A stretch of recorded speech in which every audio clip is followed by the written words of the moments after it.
Today we're talking with Caitlin Weeks, who's also known as Grass-Fed Girl. Caitlin is a certified nutrition consultant, a recipe creator. She has a bunch of cookbooks as well. Her blog, grassfedgirl.com, is hugely successful, and she has a ton of paleo, keto, and carnivore recipes and resources there.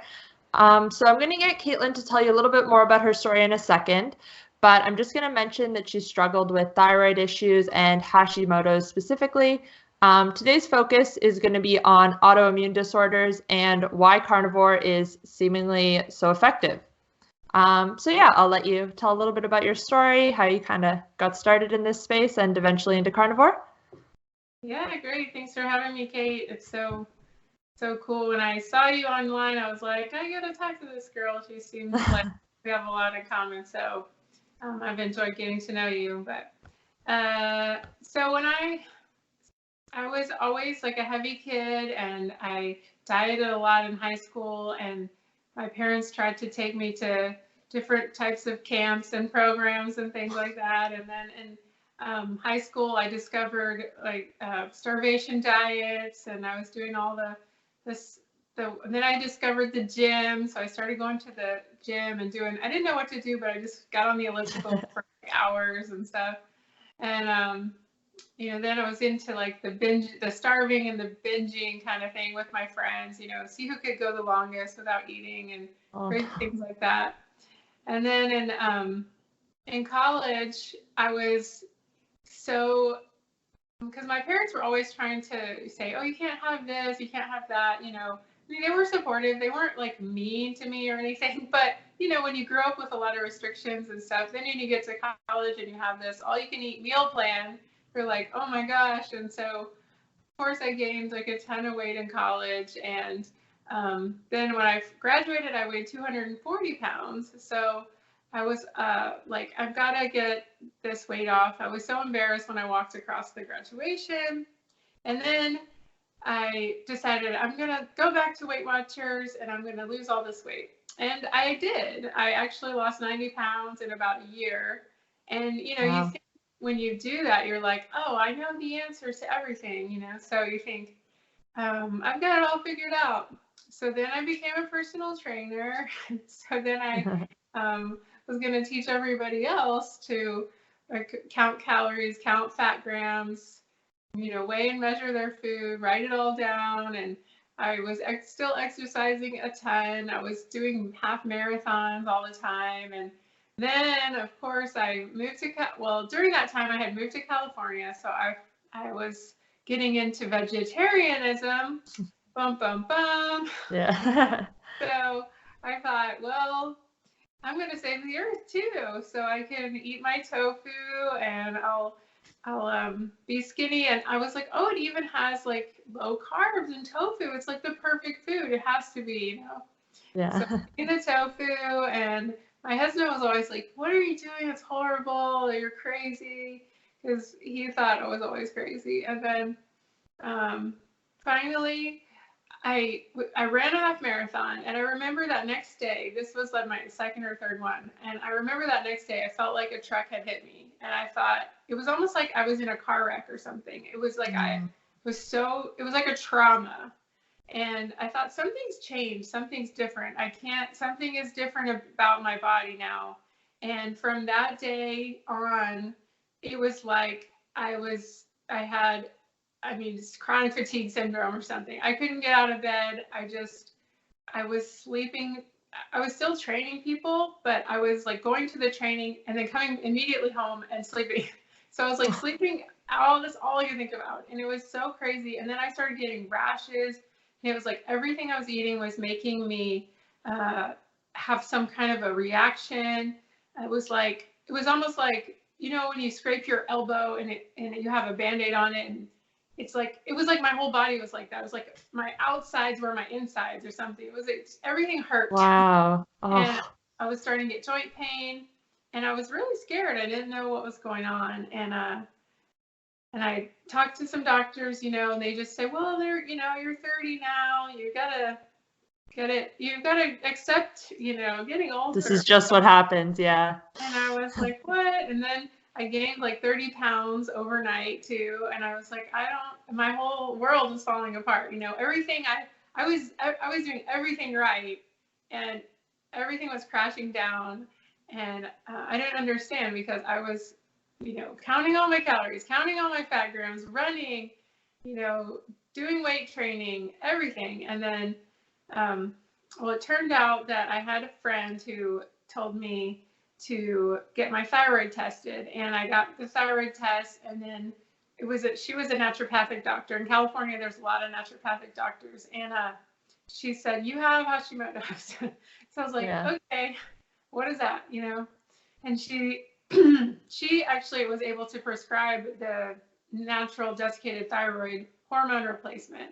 So in California, they can do that. Not many other places, but and within about 2 weeks, it just changed my world. Like, I really, really needed that, because I was just, it was like night and day. And I started to have energy again.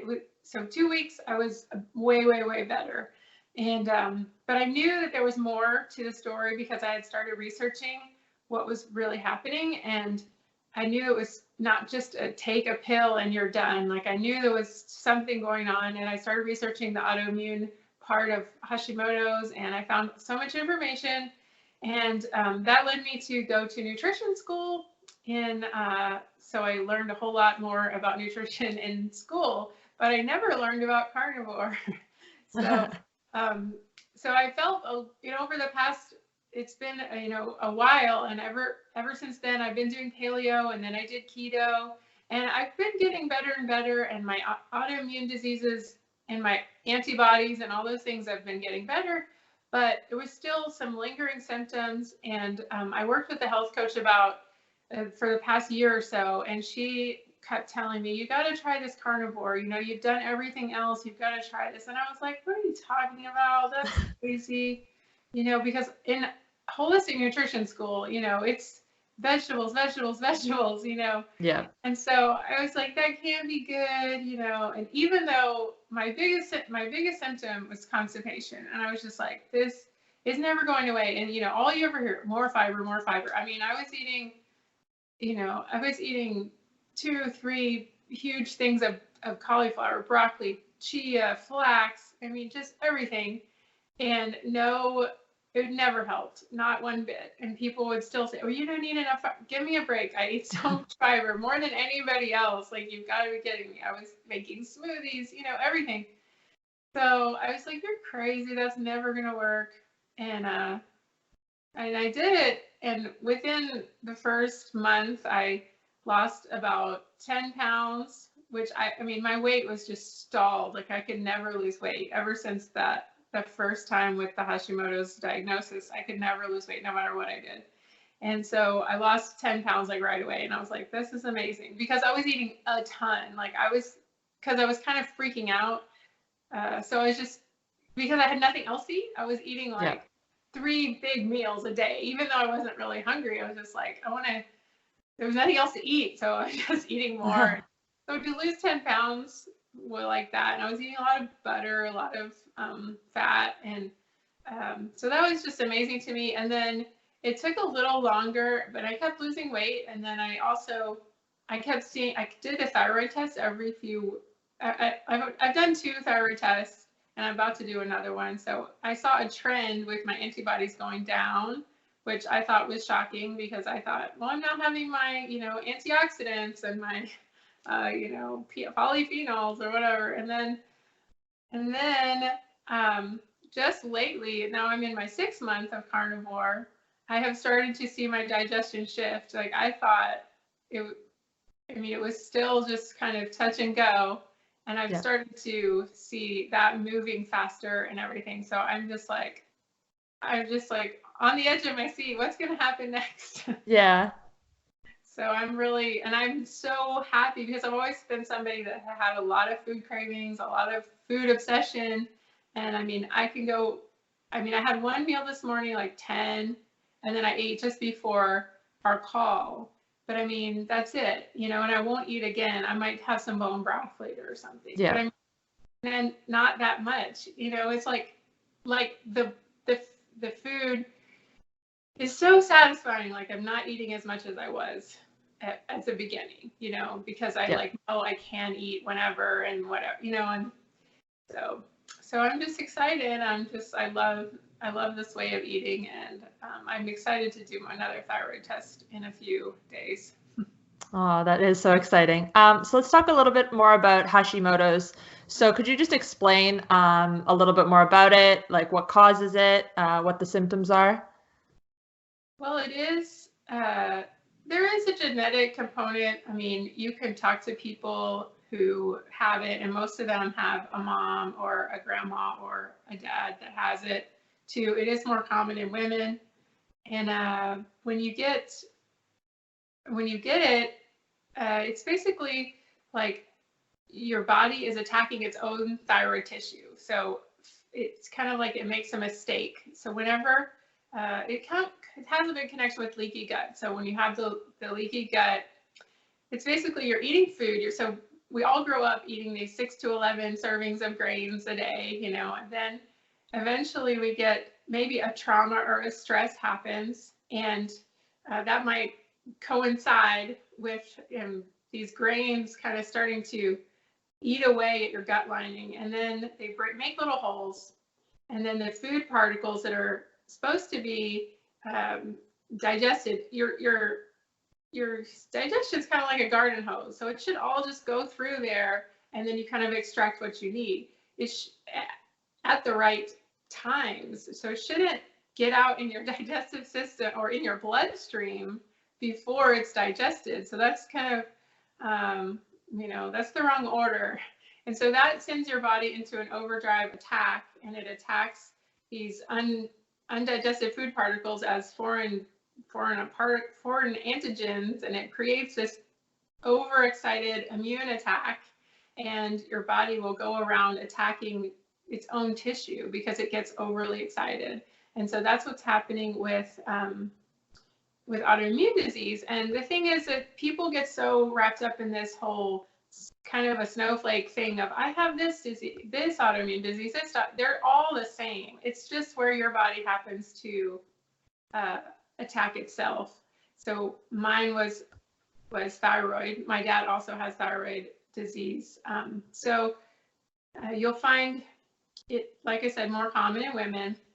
And when you get it, you just have to work on healing your gut, and that will calm down the inflammation. And most people do need thyroid medication. They do need, because it's a hormone that runs our metabolism. So we really, really need. Mistakes that happens is the doctors will give you a T4 only medication, and that's really hard to convert. We really need a T3, T4. That's why T3 is the active form of thyroid hormone.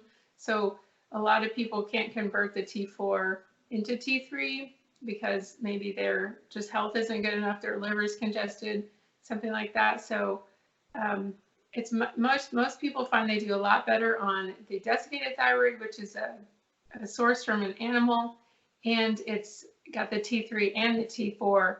So the T3 is the active form, and it's a lot easier for people to assimilate and use, and a lot of people feel better on that. And you can, with conventional doctors, that's called Armour.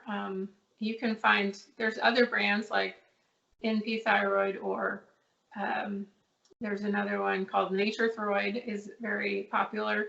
And you may have to try a couple different ones to see how you feel, and you may have to press your doctor. It can be hard to get them to give you that because they want to give you the T4, which is the synthetic, and they're very tied into that. I don't know why, because it's a cheap medicine. We've been having it since like the 50s, so I don't see why they are so entrenched. But you know, you might have to see several different doctors before you can get that. And another thing is the testing. The testing is very tricky. With a lot of doctors will do the TSH only test, and that is just showing it's more of a signaling test. It's a pituitary. It shows like how much is being released. It's more like a loop thing, and it's not showing what is the T3 is active. So you always want to have your free T3 tested. That's what's your body can actually use. And the TSH is good, but that's usually all they do, and that's very limited. It's not showing anything. And the other thing that really is important is the antibody testing, because that's what's going to show you if you have an autoimmune thyroid condition. So there's a TPO and a thyroid binding globulin. That's TGB or TG antibodies, sometimes it's called. So those two are very important. Most doctors will tell you that they just won't do it, which is BS, because you can just do it on your own very cheaply on the internet. There's things like Direct Labs, or 𝗥𝗘𝗥𝗘 is a new company that has a lot of testing, where you can send in a this is new, where you can send in a pinprick of your finger. You don't even have to go to a lab. I don't know if they have that down there, but that's the new thing up here. So that's kind of cool tech. I haven't done that yet. I mostly, you print the form at home, and that's what I've done. Go and you take it, just look up in your own city. There's usually lab companies like LabCorp or something like that. You just print you have to pay online, but then you take the form over to the lab and they'll do it for you. And you can get a full thyroid panel for like $150. So it's not gonna kill you. So and it can be worth it. And then you can even take that into your doctor and say, hey, look at this, or you can, you have to remember you're the consumer. You can fire your doctor or just go to another. You don't have to feel so scared of your doctor. I mean, most of them are operating on like a 1950s model of thyroid, and it's really important to do your own research and be your own advocate. Mm-hmm. And why do you think carnivore has helped decrease your antibodies? Like, why do you think it's helping with this, whereas before you were kind of plateaued, you said, or kind of stalled? Yeah, I mean, I was keto and paleo really did help at first, and so my antibodies were first 600, and then after a little while they became, after maybe a year or so, they were 100. So I was like, okay, well, this is really good. But they stayed around that area for 5 or 6 years. So it's kind of like, you just think, well, maybe that's just where I'm going to be. I'm never going to heal. Yeah. And so you just kind of give up. But I was still eating, all the healthy foods and everything from keto and paleo, and I really believed in all that. So I really not sure, other than maybe just because the foods are so bioavailable on carnivore, there's nothing to interfere. When I was first doing paleo, we learned tons about the anti-nutrients and all that kind of stuff. So maybe it's just that there's no other, kale or broccoli or cauliflower to like block that absorption, so that's all I can figure. And because I've been eating nutrient dense foods forever. I've been eating liver forever. I've been eating oysters. I've been eating the bone broth and everything that I'm eating now. It's just I'm eating more of the nutrient dense foods now, I guess. There's no other foods. There's no chocolate. I'm a big chocolate person, so I know chocolate is kind of has a lot of oxalates and stuff like that. So maybe that was the problem. And that's all I figure, because that's really the only thing I changed, is dropping the veggies, and I don't eat any chocolate anymore. So yeah. Do you plan on adding any plant foods back in, or are there any that you've already sort of started experimenting with? No, I mean, I'm going to keep going. I really want to see how my thyroid's doing. And I mean, unless I hit a wall and feel that or something like that, I mean, I'm feeling so good. I don't miss anything right now. So if it gets to a point where either I'm going downwards in like a psychological state or in a physical state, but I'm just feeling so good right now that I'm just kind of taking it day by day. And if that comes that I feel like I need to, then I will, I think I would do kind of the approach you did, like adding a little fermented foods, or not that that's something I miss, but adding some avocado. I mean, guacamole. I've had a couple of bites of guacamole, once or twice or something, but And I've had a couple times where I've had MCT oil or something like that, but nothing like, you know, and over Christmas, it was a little harder, like, because I started October 1st of 2018. So over Christmas, I was eating a lot of cheese, and that was a really big problem. And that kind of stalled my weight loss for sure. And then when I cut that out completely, and that really helped. And then I had maybe 2 or 3 times, like it was my birthday also, and at Christmas is my birthday too. So I had like a keto cheesecake one time, and you know, but very, very limited, and nothing like when I used to do keto, I mean, it was like treat city. I was always having treats, and I was always having, you know, because I mean, I'm a food blogger, so I would make things for my blog, and then I try to get rid of them, but you know, you always end up eating like a few bites or before you can get them out of the house, you know. So. Yeah. All right. And when we spoke last week, you said that when you've tested your ketones, you've been pretty much not in ketosis this whole time. But you still said that you've been like feeling really good. Obviously, you can go a long time in between meals. So yeah, I guess just kind of what are your thoughts on that? Like, do you still feel like you're getting the benefits of ketosis, but your ketones are just low, or? I mean, or is it just different? I mean, I think, so it's kind of a flip-flop, because when I was doing keto, I was in ketosis all the time, but I wasn't losing any weight. So I don't know what that means, but I know that my breath sometimes, a lot of the time, especially in the morning, smells horrible. So I feel like that's ketosis. And then also my urine is very different. So that's very much a sign of ketosis as well. So I think I'm just somebody who doesn't show like a ton of ketones. Even when I was in ketosis before, it would be sometimes like 0.5 or 0.7 or some. It wasn't really high numbers. You know, some people just have really high numbers. So I think I'm just somebody who doesn't have really high numbers of ketones. And I mean, my health coach has told me that maybe I'm just using all my ketones, and so they're not showing up. And I don't know. And maybe with the increased protein, it is making the keto numbers go down, or blunting them. So could be that. That's all I can figure. Yeah. So what does a normal day of eating look like for you now?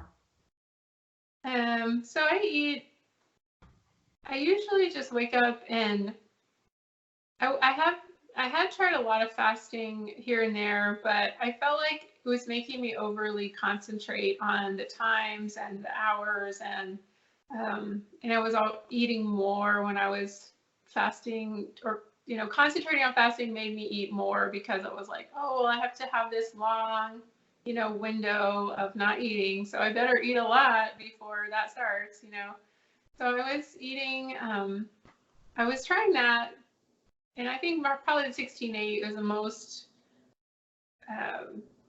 most logical way to do that, without, especially, if a lot of women have a lot of food issues, a lot of dieting issues, so definitely don't feel like you need to fast if you're doing this. And carnivore is a healing program, so you really want to just let yourself eat. As long as you're eating the right foods, you can pretty much eat all you want. And believe me, I've tested this out. So now I just eat.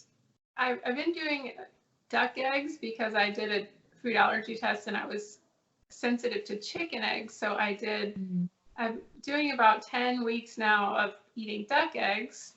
So I've been eating my duck eggs in the morning, and sometimes maybe I'll have like 2 duck eggs and like a burger patty or something like that. And then sometimes that keeps me full to like 3 or 4, and then maybe I'll just eat kind of an early dinner. It just depends on what I have planned for the day. Like, I mean, being social, not that I'm like super social, but like if I want to go eat lunch with my parents or my husband or something, I don't want to be like, oh, well, I ate already. I want to eat lunch with other people, or dinner. Yeah. So I will try to, if I know I have something like that, like I won't eat a huge breakfast, I'll eat a small breakfast and then be hungry, around lunch, or try to be hungry. Or sometimes I just go with them, eat a little bit, and then just take a doggy bag home. That'll work too. Like if you're not super hungry, you can just have a couple bites, and then, that'll make it not be like, oh, I'm not eating right now. I don't like being like that, Yeah. So I think that's important. You don't want to feel, because I did AIP in the past, autoimmune protocol, and that is super strict, and you can't even eat in restaurants very well. I mean, you can't have pepper. I mean, you can't have, so that made me feel very isolated, and I don't like that feeling, and I don't think that's good. Social connection is one of the most important things for health. And so Yeah. I think that is something to think about, and, not restrict yourself to where you're feeling, disconnected from other people. And then, for dinner, I eat a lot of, if I can afford steaks, I'll eat steaks. And I eat a lot of ground beef and stuff like that. I like lamb, so if I can find some lamb, and I try to shop at like Costco and stuff like that. So, and I shop all over. I'm like a grocery food store junkie, so I love to go to Aldi. I love to go to the farmer's market. I love to go to, but it's kind of not as fun now because your food never goes bad because it's all in your freezer. So you're like, well, I have food already. Yeah. I can't even shut my freezer, so I Hmm. better not buy more. I need a deep freezer, I guess. And do you always buy grass-fed, or do you find there's a big difference between the two? I have people ask me about that, if they think you always have to be eating grass-fed, or if like some conventional meat is okay. I mean, what I try to do is buy grass-fed at the store because it is pretty affordable here. If you just know where to go, there's a lot of options. So, I mean, I'm not saying I always buy grass-fed, filet mignon, but you can buy grass-fed ground beef. So I just try to eat good when I'm at home, and because I know it is pretty available. And then when I go out, then I just don't stress about it. So I might go out for brisket, or I might go to a cheesy restaurant like Logan's or Outback, and I don't care. I'm just like, I'm gonna eat this, whatever steak they have, because again, it goes back to socialization. I want to just be with other people and that kind of thing. And so I do love, there's a brisket place that we go like once a week, and me and my dad like to go to steak houses. So I just try to eat good at home, and I do think there's a difference, especially when you're eating 100% meat. I do think there's sustainability issues, there's genetic modification. I think is a huge deal. I think it's really scary, and I know I don't want to be eating that all the time. So I think that there is a big difference, and so I'm going to try to buy that as much as I can afford, and find it. Once you look around a little bit in your own town, it's pretty easy to find. There's a great website called Eat Wild. You can find local farmers, and I believe in supporting local farmers. So there's a lot of reasons.